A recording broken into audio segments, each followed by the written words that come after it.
we have, so the next panel discussion is a very wonderful topic we have. And, there can be a length of discussion on this topic that is on tackling the innovation in admission, enrollment, assessment, and accreditation. So we have eminent personality and here today to discuss on this topic. So we have Professor Dr. M. Salunkhe, Vice Chancellor, Bharati Vidyapeeth, Maharashtra. Very warm welcome, sir, in today's session. Thank you, Navin. Yeah. Thank you so much, sir. We have Dr. Anup, Director General, Nirma University, Gujarat. Thank you very much, sir, for coming in today's session. We very warm welcome you. Dr. Anup Singh, sir.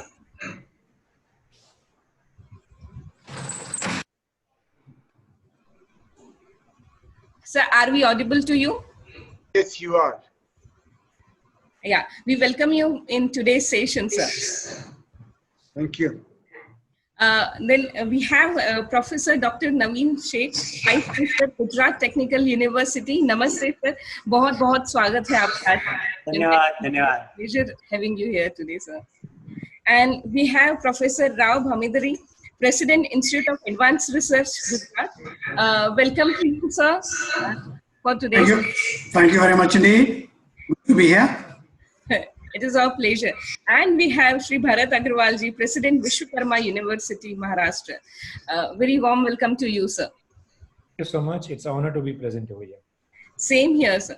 So starting with today's topic, I think tackling the innovation in admission, looking to the current scenario of COVID-19.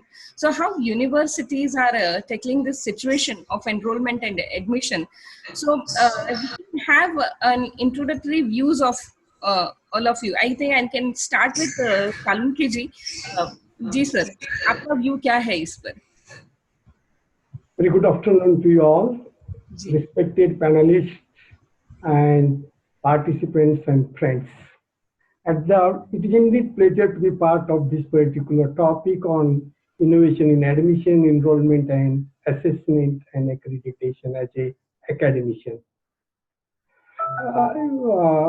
Post-COVID era, the future will happen faster in an accelerated manner, wherein the institutes will have to rely to a great extent the use of digital technology in education and with innovation.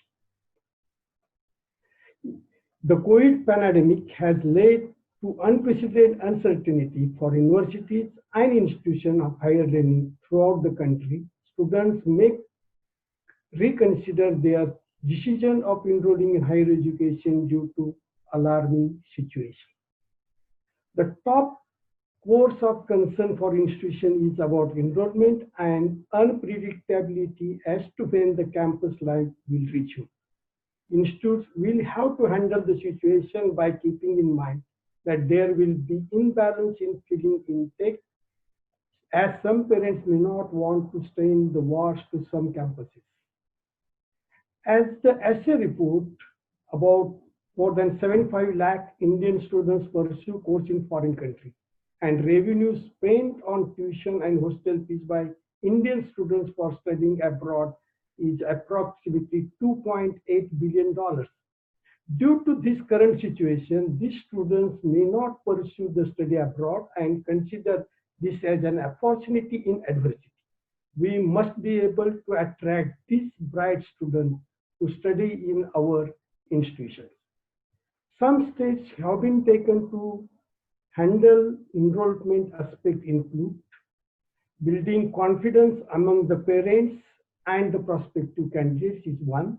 Standard operating procedures regarding safety conduct of this campus should be published on the website, and already we have done it with some videos. Offered payment of fees through installment in income of the parents may be affected due to the pandemic, and ensure personalized learning experience to the current students during pandemic situation so that clear positive message is carried out by them as a brand ambassador of the institute, faculty members are assigned small groups of the students to be in constant touch and serve to be clear any doubts or requirements of the students. Students to student touch points were developed through conduct of webinars wherein prospective students were in contact with current students and alumni to answer the queries and concerns. They created virtual engagement for prospective students offering all information online, virtual office hours wherein they can contact staff, video chats with faculty, engagement in social media with an ultimate aim of making them part of community. Online webinars by faculty on topics of interest, those who are involved, so that prospective students realize the capabilities of available and raise curiosity for deeper knowledge in the particular domain. This display the Institute's unique value proposition in career preparedness of the prospective students. Ongoing training for all involved in admission-related work regarding answering frequently asked questions to be compensated and polite with parents and students can be prepared to answer questions clearly. In the current scenario, it is uncertain as to when to conduct entrance tests also. And since some of the institutes will plan their entrance tests in August, it will be advisable to opt multiple exam dates. The home-based, remote, proctored, internet-based test is good option, but conducting a survey found out that 20% of the candidates don't have access to laptops, desktops, and other bandwidth issues. We should communicate a plan of action regarding initiation of teaching through online mode for the initial months. Steps to be taken to handle assessment. I will be very cautious that implementation in-house learning management system Moodle as a part of remote learning that was in practice for several years in our university. Alternatively, open source digital learning solutions were also utilized for conduct of live and online teaching and learning. Oral examinations and vivas were conducted through video conferencing mode. Emphasis has to be on to conduct assessment through continuous internal mode, which will solve the problems of assessment in future. Online MCQ written test based Bloom's taxonomy were conducted for students as a part of evaluation process. Delhi University has already decided entire plan to conduct open book examination. In current crisis, the best solution is to convert internal assessment marks scored by the student as final score for the subject. Changing perception of accreditation, this is the last point, and I will say a few things. NAC, we know, established by UGC to accreditate all character of institutes. NBA for program accreditation, and also there is a accreditation board by ICAR. With experience of around NAC, 25 years all the organizations have. Recently, NAC has started quantitative evaluation rather than qualitative peer judgment, as well as change from input-based approach towards outcome-based approach. However, benchmark decided when them are not transparent. We don't know where to achieve that particular benchmark. In the future, institution, we have to provide online programs, and train has already begun. The UGC permitted new institutions to commence online programs from year 2020. We must consider what constitutes a quality of online learning, as it is a complex process. Academic community is afraid whether we will go away from Guru Shishya Parampara on the background. The accreditation agencies has to develop assessment methodology for online programs. Therefore, we have to select carefully the key quality aspects of online learning, as I have mentioned few along with Bloom's taxonomy. Establishing standard benchmark national level for accreditation online courses, we should develop rubrics for standard in such course overview, learning competencies, assessment measurement, instructional material, learner instruction, engagement, course technology, learner support, accessibility along with their attainment. Next, at the end, next point I would like to discuss is how can institution assure quality? The important thing is the faculty development program, institutional infrastructure, resources, learner feedback, quality instruction design, robust virtual learning environment, and self-focus on quality. These are some of the practices which I feel are relevant so that institutions have the storm and emerge victorious. Thank you. Thank you all. Thank you, sir. I think very important point you discussed here. So, moving on to, I think the opinion we would like to have from Dr. Anup Singh ji. Sir, आपके college में, I mean, how are you tackling this innovations in admission and enrollment, and what challenges you get? See, we faced the crisis of pandemic about 2 months ago, and we had to realize that only technology can help. So we started learning the technology. We were not into online education, and therefore adoption of technology was initially challenging for us. But after 2 months, we have learned enough, and we have realized that the technology is the savior. So for our admission and for future education, we are depending on technology. Now, when we use technology, so there are 3 issues which are very important. So there are so many technologies which are available. So the first question is that which technology would be good for you? The second question is whether users are trained for that technology or not. And the third thing is that whether you have got the provision of maintenance for that technology or not. Any technology may crack. So unless you have a good maintenance of the technology, you are going to be in trouble. So we took care of these things, and then we started choosing the technology, and we have got right technology, both hardware and software. So it is important to understand that to benefit from technology, one needs to have right kind of hardware. So we invested a little bit extra in hardware, and having chosen the technology, then we trained our people. Now, our brand image in the minds of students and parents is very strong. So they were approaching us, and we ensured that when they approach us virtually, we are available. So that was the first step.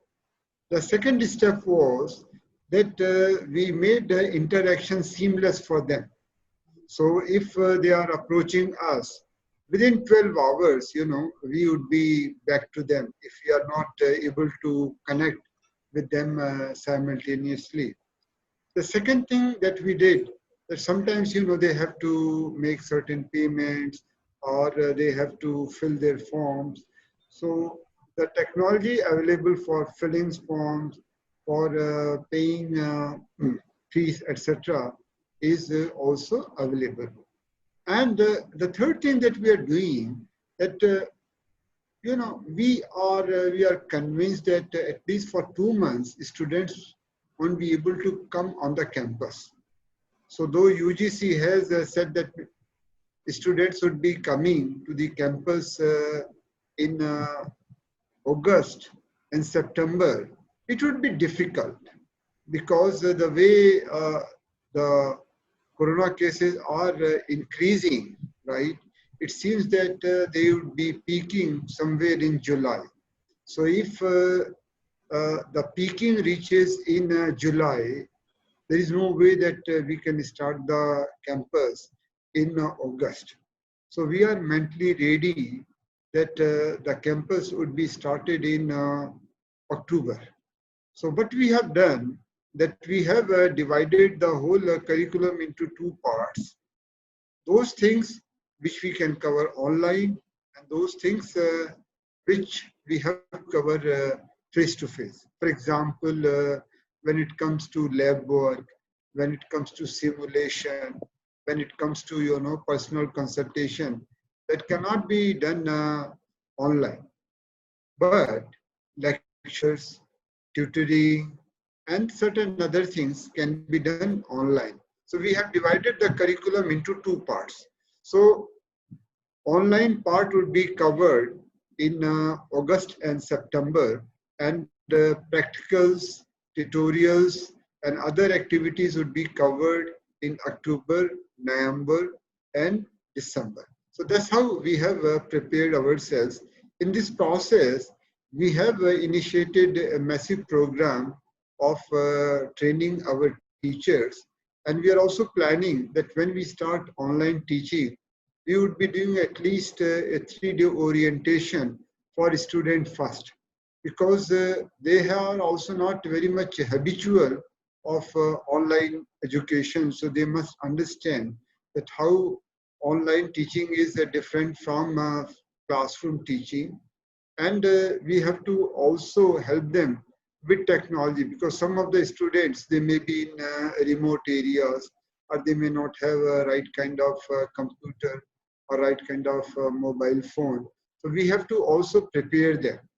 So one thing is that, we would be writing to our students in advance, and when we start our classes, we would not be doing much teaching in the first week. So it would be an orientation program for that. And after that, online teaching would start. So this is our preparation. And NAC, etc., I would not like to touch at this stage, because that is another topic altogether. Thank you. Thank you, sir. Very rightly said. For a right technology, we have to have good hardware, and plus we have to have a proper guidance on that. And yes, of course, a good network, definitely. Yes. So, so moving on to that, I would like to ask Professor Dr. Navin Sheth, sir, how are you tackling such innovations in your college, in your university? So, how are you tackling the admission, the enrollment process, the accreditation process? How are you handling that in this university? Sir, you need to unmute. You need to unmute your mic.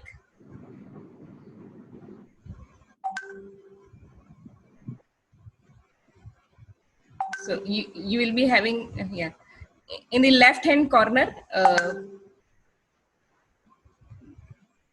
there will be an option to unmute. Yeah. Hello, thank you. Yes. So, good afternoon, all of you. So actually we know that after 24th March, all of a sudden there will be lockdown. Students has left the hostels and classes, schools, colleges were shut down. And it's really a uncertain situation is created, the lockdown and everything. But immediately we have taken the action. We have submitted the different online tools, e-learning platforms to our teachers. We have a large awareness program is conducted.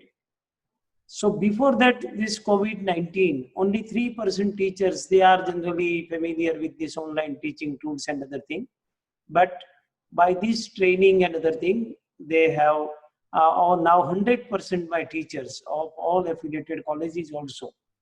We have 17,000 teachers total. Those are affiliated with my university and here in Gujarat.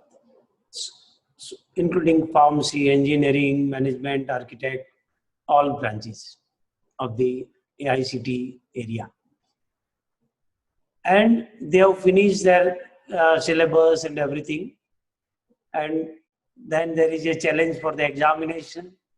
So as per the guideline from the UGC, our state government has decided that you take the examination, conduct the examination of the last year only, last semesters, and the all PG students. But for the remaining, you go with the progressive merit system that is suggested by the UGC. Means 50% weightage to the internal marks and 50% weightage to the previous semester marks. So accordingly, and we have now planning for the examination, and there may be a number of representation. Daily I am receiving about 500, 600 mails, messages from the student parents that it is very difficult to go for the offline examination. What will be happen if any students is infected? Who will be responsible? And so many things. Some students are very sincere. Their parents are also wish that examination to be completed in time so they can go for their career and other thing. So in that case, we have given the option to the students either go for the offline examination or the online examination. Even lot of innovation, particularly as far as the offline examination is concerned. We have given the advisory to the all examining centers. Not only that, we have given the more examination centers, so students don't have to move from their native place to the college. The nearest place he will get in his district or in his tehsil. So that is the thing. Advisory to the centers for sanitizing the room every time, to entry verification by the thermal verification, the supervisor and other, they will be also checked before entering the classroom, mask, social distancing, everything. So lot detailed advisory given to the particular centers. Same way for a online examination. So when the students are appearing for the offline examination with the descriptive type of the questions, so similar provision we have done for the online examination, that he has to appear with a descriptive type, not the MCQ type. And there is a human proctoring, there is a recorded proctoring, there is a other advanced proctoring, and everything were mentioned, the detailed guideline given to the student that which type of the requirement of hardware, software, and there will be a one pre-test before that final test. So the arrangement is made. About 1,20,000 students to be appeared for this examination. We have prepared for that. So that is about the situation created, and we have solved the questions. But during this lockdown period, lot of innovative work was also done by our innovation center. Students, even by their home, they have created a number of their ideas, and they have given the system or the instruments or the process. Lot of it is a long list of innovations, so I'm not describing here as the time constraint is there. But as far as the admission is concerned, really it's a challenge, because the HSC examination result is declared, but there is a GSET examination and their weightage, and then there will be a merit list. So everything. So for GSET, there may be a accommodation of students examination. So it is very difficult for the government to complete their process. So admission may be definitely delayed this year. And enrollment, accreditation, means these all are the interconnected things. But there is a lot of paradigm shift as far as the accreditation is concerned. Other thing, enrollment in my university, we are giving the one number to the students, that enrollment number, and that number describe everything, their year of entry, their branch, and everything is there in that unique number, and it is useful to them throughout their career with the GTU. But as far as the accreditation, really I appreciate the UGC, AICT. There is a paradigm shift, and most transparent matters developed by the NAC and NBA. As per the NBA, we have already signed an Washington Accord, and really it is an international at par systems. So definitely any institutes or means the program which is accredited by NBA, it is a guarantee, assurance, quality assurance from that institutes. Same thing, the NAC has also done lot of things.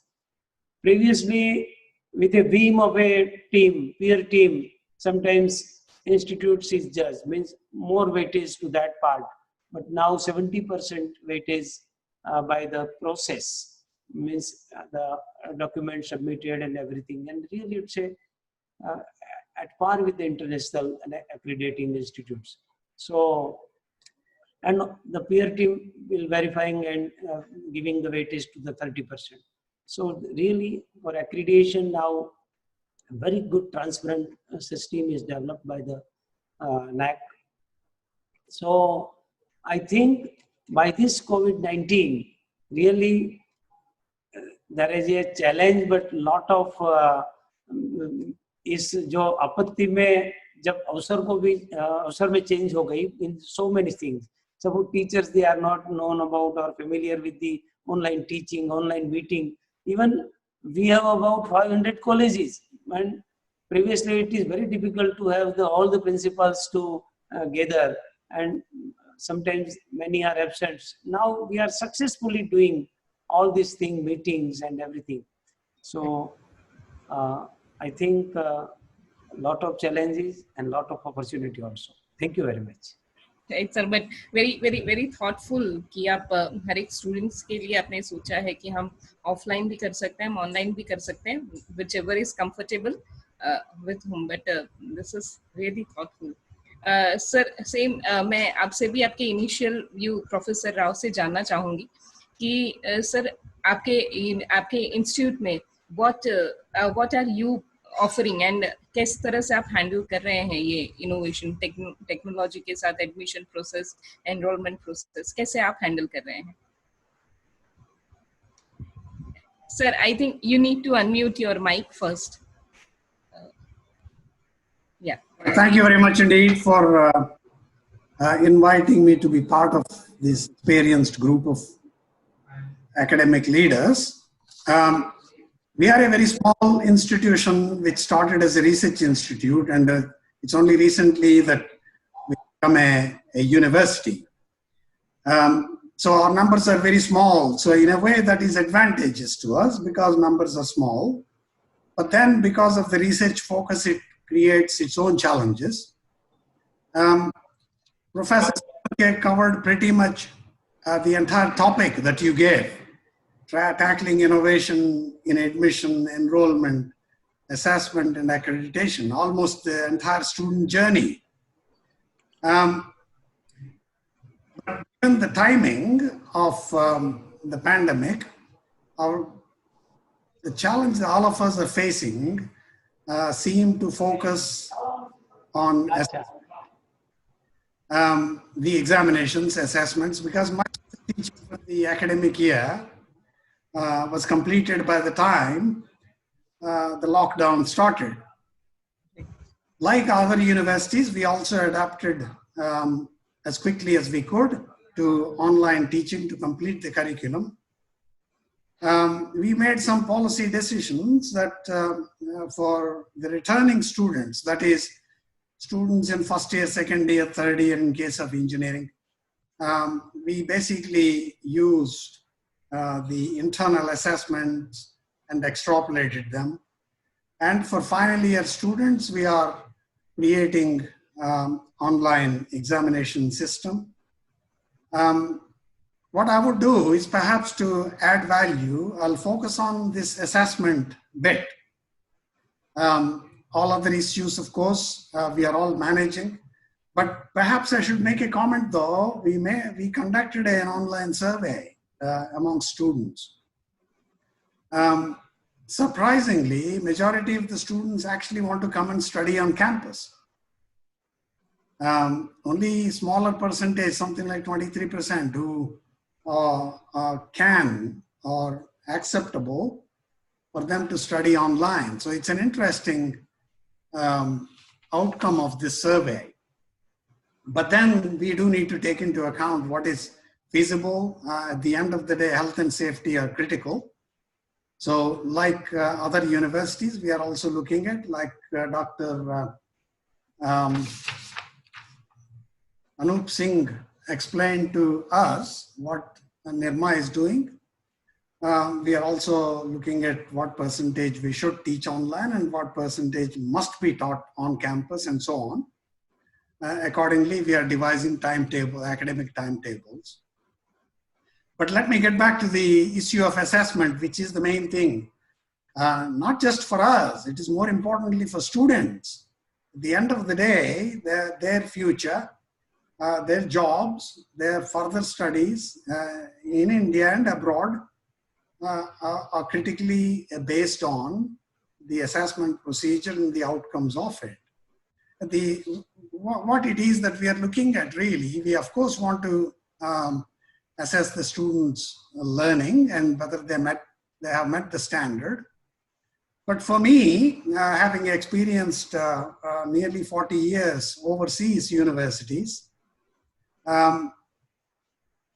it is also about actually assessing the teachers, how well the curriculum is designed and how well the teachers are teaching.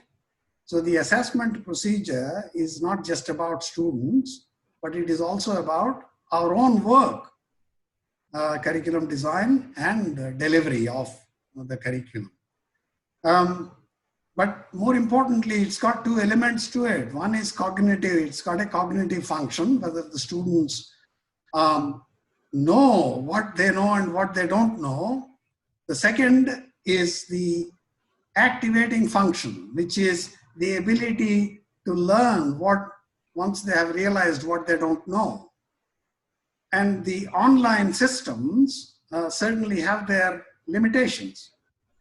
While we are using the online examinations, online teaching and so on, our online pedagogy and the training the teachers, we still have many shortfalls. So we have a lot to catch up on. So actually faculty development already has been mentioned, is going to be critical, I think, for the next academic session. Then we all know, of course, there is a formative assessment and summative assessment. Students prefer formative assessments because they can learn a learning element and be tested and put it behind them. They don't need to worry about it. But on the other hand, the learning outcomes, whether we have achieved them or not, depends on summative assessment. And now summative assessment using online techniques. Again, there are many shortfalls. The technologies, although they are developing, they are not yet there. So we have got these challenges I would like to think we will address over the next year, just like how quickly the scientists and the medical profession are catching up on new vaccines and therapeutics for COVID. We also have a task of actually rapidly developing these systems in order to be able to operate flexibly, not only in pandemic situations, but also under normal circumstances in order to enhance learning outcomes for students. What I will do is probably close by addressing the issue of the role of feedback.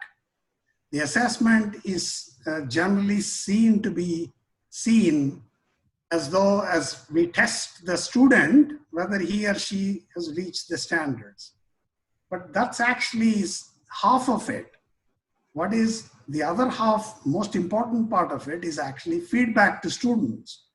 And that is the most important element that we still have a long way to go in my view, because that plays a key role in achieving the learning outcomes.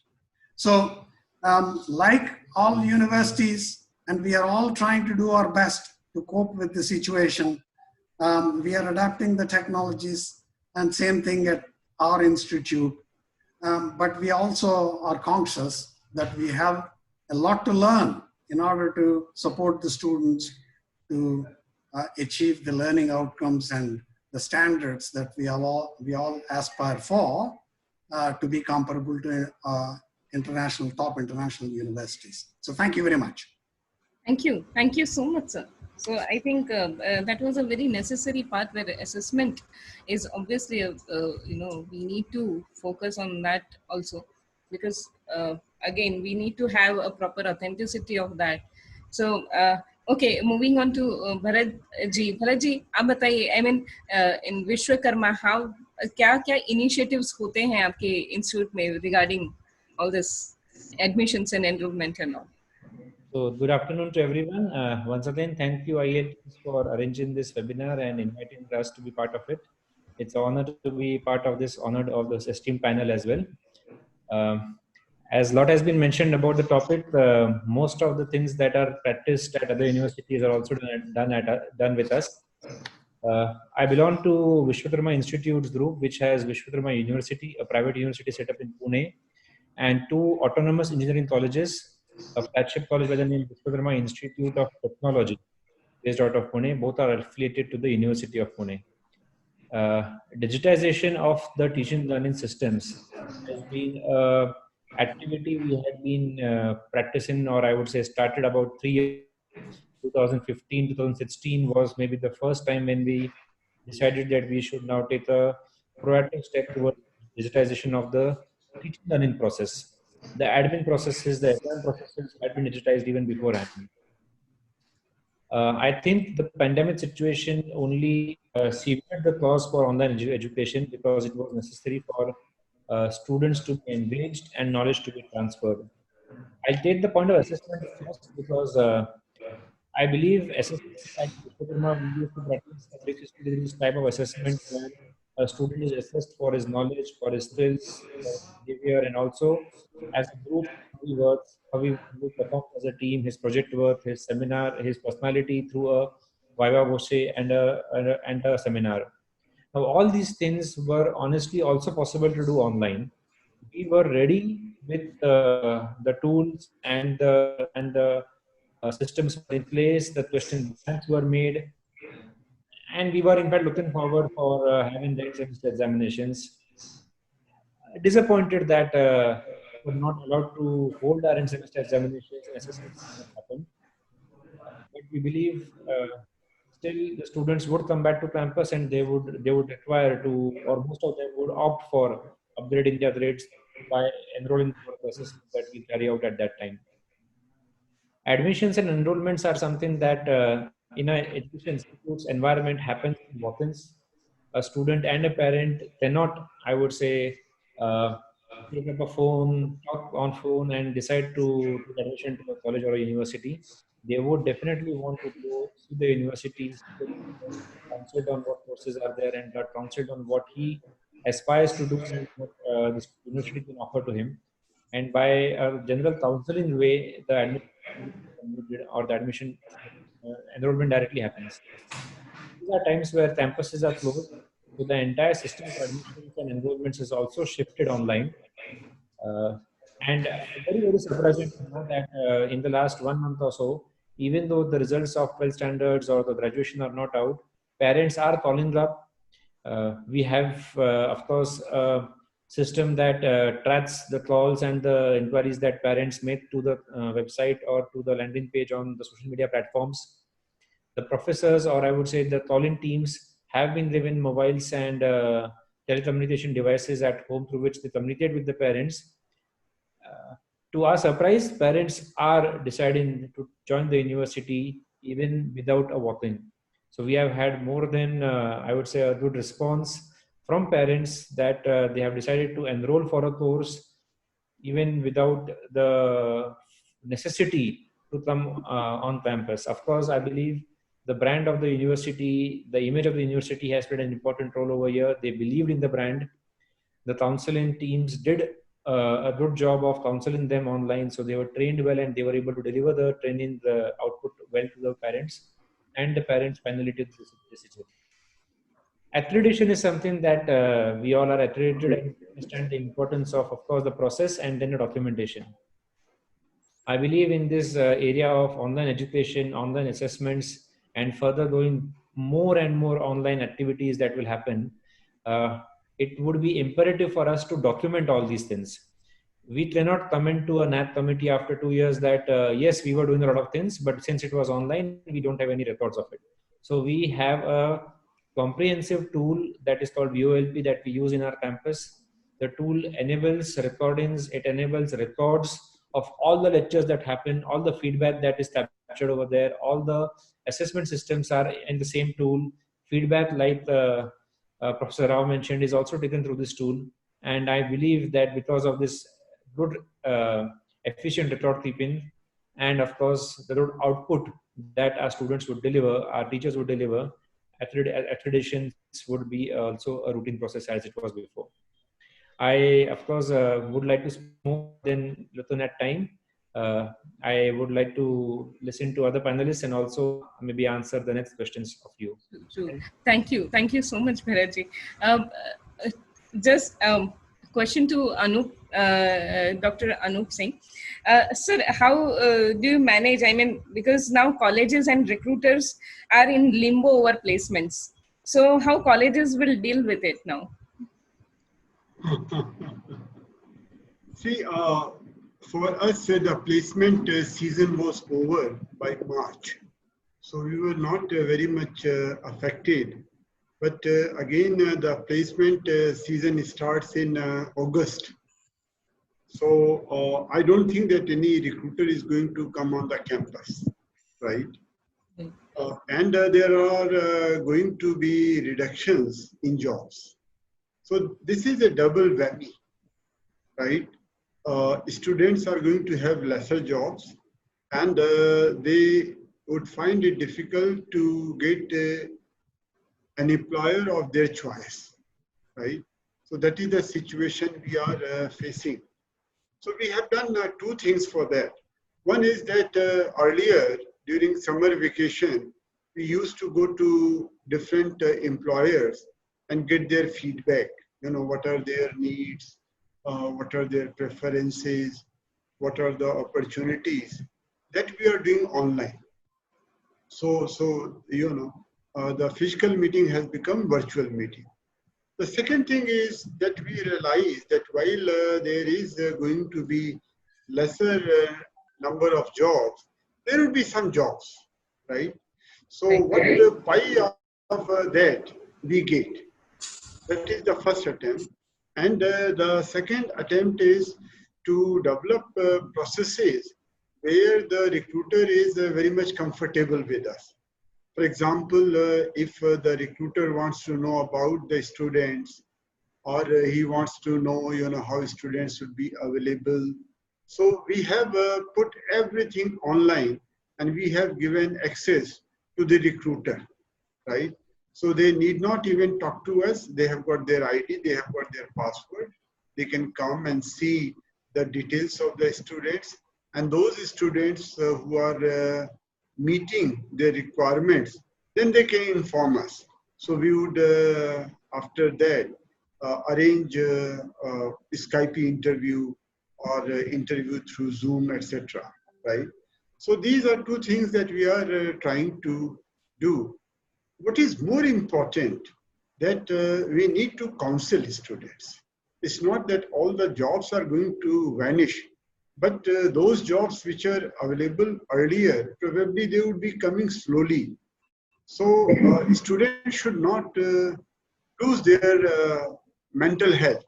What happens when they see that only few of them are getting placed and many of them are not getting placed, it is very difficult for them to accept. So we need to counsel them that, look, the situation would improve as the time passes, but there would be some difficult months, and you should learn how to face them. So that is more important for us, and that is more difficult for us. Right. No, I think this is going to be a challenge, I think, in coming time, maybe. Maybe for a few, I mean, for some time, but I think later on we can come up with many other solutions on this. So moving on to Salunkhe ji. Salunkhe ji, जैसे हमने virtual learning की अभी हमने बात किया था. So what do you think? What are the challenges of creating the and creating, maintaining, and running the virtual learning environment? So your views on that, sir? Sorry. Okay. Madam, for us, already we have started training of our teachers. Most important thing is how we train our faculty. Otherwise, just they try to show some how to make the learning interactive. That's very important. And that particular thing we are facing real challenge because some teachers they are putting their notes, they are sometimes they put only PPT, and that doesn't serve person. The main what I have said in my original presentation, Guru Shishya Parampara, that is inculcated in us. So students need to be more participative. How to make them more participative? That kind of technology. Right now, we have to go for that kind of technology where the students is in position to ask the doubts and other details. And for that purpose, we are trying to discuss with other service providers and we'll try to finalize one of them. Right now, whatever syllabus curriculum we have to cover because immediately after lockdown, it was very difficult to cover this thing. We have asked our teachers and previously also we have used some platform, our own developed platform. So we could complete our curriculum this year. But next year we would like to have the rigorous exercise as far as the virtual learning. We already given training of Microsoft and some other online, how the course content should be created for online programs. And already UGC has sanctioned us online programs also. That experience with us, with that experience, we are trying to train our faculty. Thank you. Thank you. Sir, Professor Rao, I would just like to ask you a question. Like, sir has just said that training a staff is very much important. So, do you think by this time, I mean, staff and students, they would be ready to accept this change? I mean, the challenge which they are facing. I mean, would they be ready to accept the training, the change that we are giving to them? Well, this is, I don't know why you reserved the most difficult question for me. I think our staff are no different from any other university. Some have taken to the technology like younger children do to their toys. And some others have basically learned enough to do what they have to do. And there are a group of staff who are recalcitrant, if you like. They're not keen. In a way, they're threatened by it, right? So this is no different. That's a standard human behavior. People have been in comfort zones all their lives. We are trying to drag them out of the comfort zone. And it's always a challenge. But that said, the onus is on us, the leaders, to encourage them, to inspire them, to demonstrate why it is good for them to go that extra mile, to shift from what they were used to the new paradigm. Is it happening? Yes, it is happening. I would like to, as an impatient person, to happen a lot more quickly. But then I also understand the challenges in that shift. Yes, we have programs in place. People are developing. Will they be ready by September? I'm not so sure. Again, those 2/3 will be ready. 1/3 perhaps need continuous push and support, which the university is prepared to do. We have no choice. At the end of the day, it's the students that are most important. We are here to do the job that is needed to benefit the students.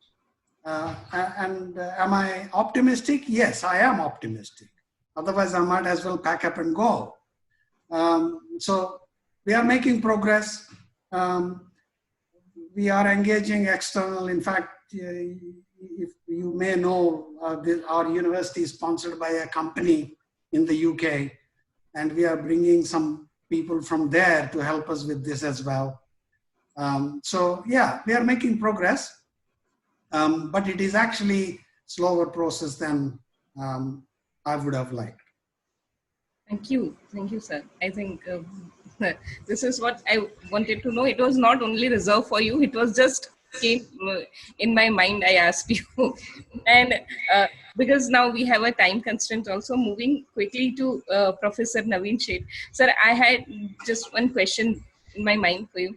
I mean, we know that, very well-resourced multidisciplinary institutes have also been affected. Do you think that in India it has really affected, and will there be a long-term effect? Do you see that, sir?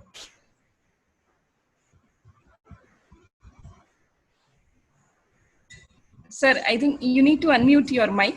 Yeah. Hello. Ji. So your question is a very good question, actually. So previously, only the technical institutes, they are using all such e-platforms or digital platforms and everything.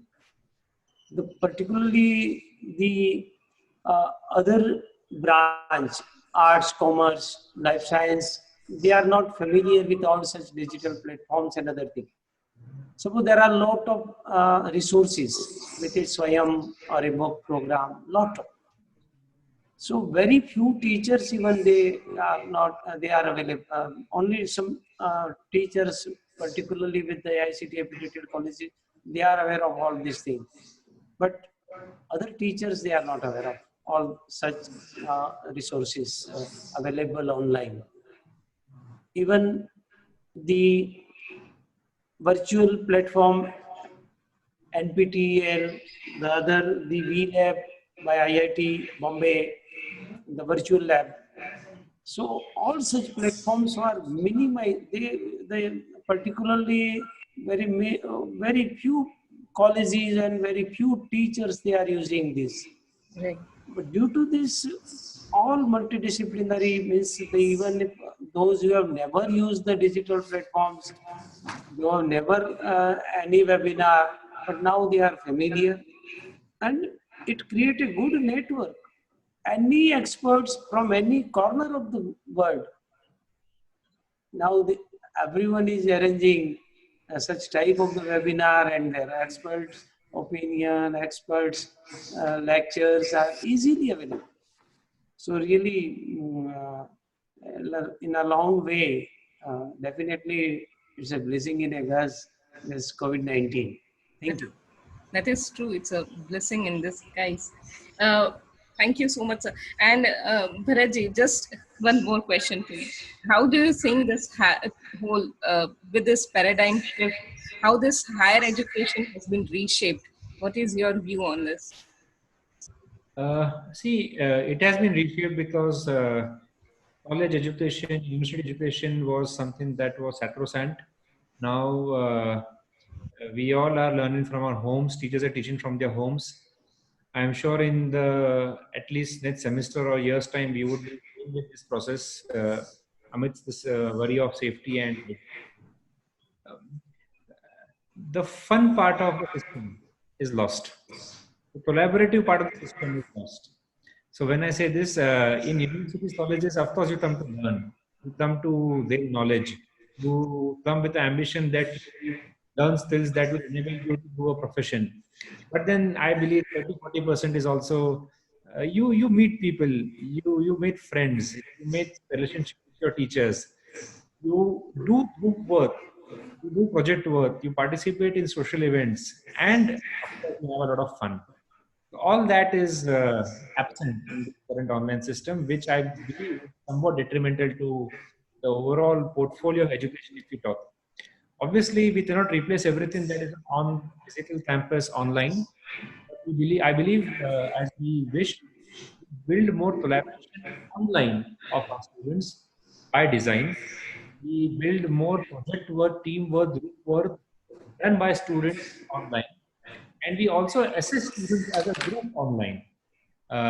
These are not solutions in toto, but at least this will force students to come together. Like we are having a 8-member panel, 7-member panel. They will come on Zooms or they will come on Google Meets, and they will like to use other collaborative tools to work on a project, work on an idea, give a presentation jointly, and even do some masti jointly. So I believe it is time for us to improvise beyond teaching learning to collaborations and sure this will at least this will cover up a part of the peer learning. Of course, totally is not possible. Thank you so much. Thank you, sir. I think we are just on the verge of closing this session now, because I think we all had all the questions covered. Uh, there is just a question, but I think it has been covered by Bharatji and Professor Navin Sheth, sir, because Mr. P. Bora has asked what plans by Vishwakarma University during this COVID times apart from online classes. And same for the Gujarat Technological University. Sir, Bharatji, anything you have to say on this? Well, of course, as I mentioned, it seems a repetition, but then just I'll very shortly answer this that teaching online would continue, but apart from online teaching, we want to prevent people from coming together physically because that's a norm that we have to follow as a prevention measure to the disease. But it's all right for students and parents and teachers to meet up online, meet up through Zooms and through Google Meets. A lot of assignments, project works, and in fact research work can be given to students, which we would engage students with. A lot of research problem statements of industries can be passed on to students, and students can work at their homes on such projects, which would require desk research as well as some innovation component. Thank you so much. Thank you, sir. Dr. Anup Singh, your closing remarks? Well, I would agree with Mr. Bharat Agarwal that fun is going to be missed by students, collaboration is going to be missed by students, and most importantly, their personal touch with the teacher is going to be missed by the students. But at the same time, we have to realize that these are difficult times, and for few months, we have to miss these things to save life. We must save life. So we should be in survival mode. And of course, after 3-4 months of survival, the growth and fun part will definitely come in. Thank you. Thank you so much. I think it was wonderful to have all of you as an eminent panelist we had today. So I really congratulate and thank Dr. Anup K. Singh, Director General of Nirma University, Professor Rao Bhimadari, President of Institute of Advanced Research, Professor Dr. Navin Sheth, Vice Chancellor of Gujarat Technological University, Bharat Agarwalji, President Vishwakarma Institute, and Professor Dr. M. Salunkhe. So I'm really thankful to all of you for this session today. It was very insightful. So Thank you. Thank you. Good to be part.